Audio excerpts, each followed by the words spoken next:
per pastaruosius kelis dešimtmečius įvyko tokia tyli revoliucija, kuri viską apvertė aukštyn kojomis. Tai štai, šiandien ir aiškinamės, kaip investavimas iš kažkokio uždaro elito klubo tapo įrankiu prieinamu kone kiekvienam. Gerai, mūsų istorija susideda iš 6 dalių. Iš pradžių nusikelsime į laikus, kai investavimas buvo prabanga. Tada pažiūrėsim, kokia idėja viską pakeitė, koks įrankis ją įgyvendino ir kas tie titanai, kurie stovi už viso to. Na, o galiausiai pamatysim, kaip tai pakeitė mūsų gyvenimus ir kas galbūt laukia ateityje. Pradedam. Taigi, pirmas skyrius. Pradėkime nuo pat pradžių. Keliaukime atgal į laikus, kai finansų rinkos priminė, tokią neįveikiamą tvirtovę, į kurią patekti galėjo tik patys turtingiausi. Klausimas regis paprastas. Ir atsakymas į jį yra labai aiškus. Tikrai ne. Dešimtmečius galimybė nusipirkti akcijų buvo ne kasdienybė, o prabanga. Bet kodėl? Kas pavertė investavimą tokiu išskirtiniu užsiėmimu? Štai atsakymas. Tik 4%. Pamąstykim, vos 4% JAV namų ūkių 20 amžiaus viduryje turėjo akcijų.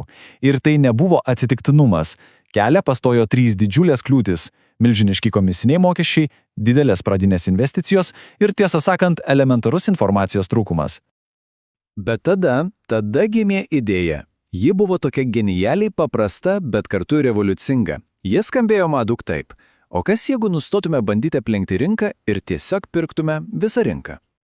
Šios idėjos pagrindas – rinkos indeksas. Kas tai yra? Paprastai tariant, tai tarsi prekių krepšelis, kuris atspindi, pavyzdžiui, 500 didžiausių JAV įmonių būklę. Bet čia yra esminis momentas. Pats indeksas yra tik matas, tik skaičius. Į jį tiesiogiai investuoti neįmanoma. Geriausias būdas tai suprasti termometro analogiją. Indeksas nerodo, kuri konkreti įmonė yra karščiausia. Ne, vietoj to jis parodo bendrą visos rinkos temperatūrą. Ar ji kyla, ar ji krenta. Ir štai čia į sceną žengia Vanguard įkūrėjas Jonas Boglas, kuris šią filosofiją įgarsino tiesiog tobulai. Neieškokite adatos šieno kupetoje, tiesiog pirkite visą šieno kupetą. 1976 jis būtent tai ir padarė, sukūrė pirmąjį istorijoje indeksinį fondą. Wall Streetas žinoma iš jo šeipėsi, vadino Boglo kvailystę, bet pasirodo, būtent ši kvailystė ir pradėjo visą pasyvaus investavimo revoliuciją. Taigi, idėja jau buvo, bet reikėjo tinkamo įranklio, kad ji taptų masiškai prieinama. Ir tas įrankis pasirodė. Tai biržoje prekiaujamas fondas, arba, kaip visiems įprasta, ETF. O ETF kelias buvo, tiesiog žaibiškas. Viskas prasidėjo Kanadoje 1990-aisiais. Netrukus atsirado ETF sekantis JAV akcijas, vėliau obligacijas, auksą. Kol galiausiai 2019-aisiais įvyko istorinis lūžis, JAV pasyvus investavimas pagaliau pralenkė aktyvų.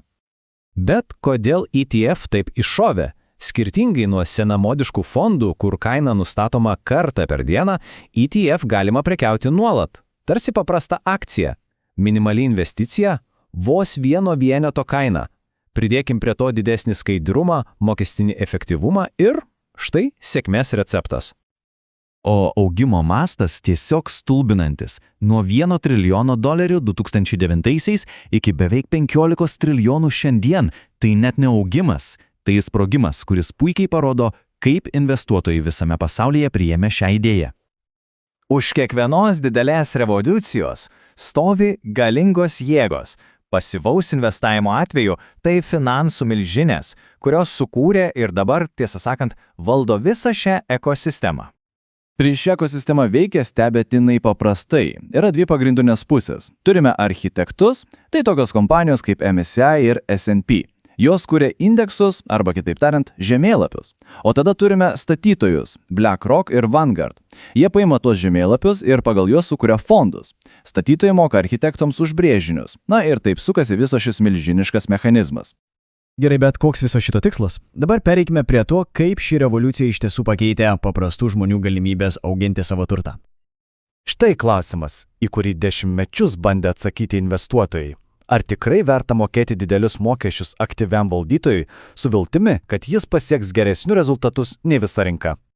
Duomenys čia, tiesą sakant, yra negailestingi.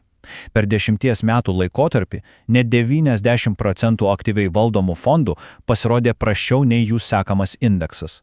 90%. Šis vienas skaičius paaiškina beveik viską apie pasyvaus investavimo populiarumą. Būtent taip, pasyvus investavimas ir demokratizavo turto kūrimą. Pažiūrėkime į pavyzdį. Net ir nedidelės, bet reguliarūs investicijos per ilgą laiką virsta įspūdingu kapitalu. Bet svarbiausia dalis yra čia. Šiame pavyzdžyje daugiau nei 2/3 galutinės sumos atėjo ne iš įnašų, o tiesiog iš rinkos augimo. Tai ir yra sudėtinių palūkanų magija. Pinigai tiesiog augino pinigus. Tai ir yra didžiausias mąstymo pokytis. Klausimas nebėra, kaip man aplenkti rinką. Klausimas tapo, kaip man efektyviai dalyvauti rinkoje.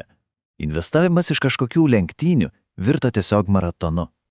Gerai, bet istorija čia juk nesibaigia. Pažvelkime, kas laukia toliau. Technologijos toliau keičia finansų pasaulį ir, panašu, ruošia dirvą kitai revoliucijos bangai.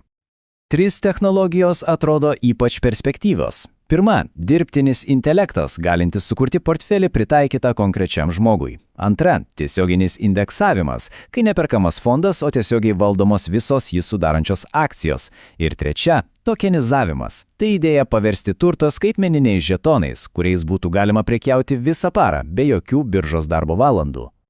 Ir tai ne šiaip savo teoriniai svarstymai. Pats BlackRock vadovas Larry Finkas teigia, kad tokenizavimas yra kita neišvengiama finansų evoliucijos stotelė. Tai stiprus signalas, kad didžiausi rinkos žaidėjai jau ruošiasi šiems pokyčiams. Taigi, pabaigai klausimos apmąstymui. Jei pirmoji revoliucijos banga atvėrė duris į rinkas, ar kita banga, vedama technologijų, visiškai panaikins ribas tarp taupytojo ir savininko? Ar ateityje kiekvienas taps ne tik rinkos dalyviu, bet ir tiesioginiu jos šeimininku? Na, ateitis parodys.